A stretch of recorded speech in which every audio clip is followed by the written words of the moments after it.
In today's video, I am going to teach you how to create a cart abandonment flow in Klaviyo.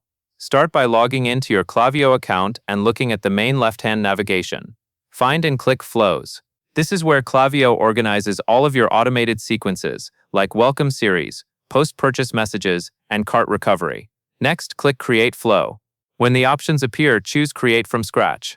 Starting from scratch is helpful because you will build a simple, focused cart abandonment flow without extra steps that you may not need. Now you will name your flow.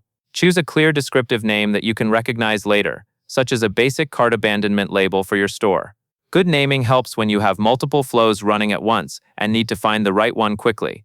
After you name the flow, set the trigger. Select metric, then choose Started Checkout. This trigger activates the flow when someone begins the checkout process but does not complete the purchase. Using Started Checkout is important because it targets high-intent shoppers who have already taken a strong step toward buying. Once the trigger is set, you will add a delay. In the Flow Builder, drag a time delay component and place it directly under the trigger. Set this delay to 2 hours. This gives the customer a reasonable window to finish checking out on their own, while still keeping your reminder timely.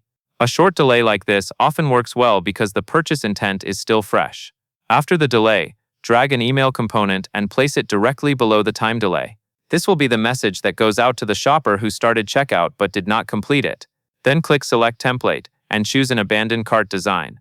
These templates are built for cart recovery and typically include clear product context and a direct path back to checkout. When you pick your template, take a moment to ensure the content matches your brand voice and that the main call to action is easy to spot. Finally, click Save and Exit. When you are ready to make the flow active, change the status from draft to live. This is the key step that allows the automation to start sending. And that is all there is to it.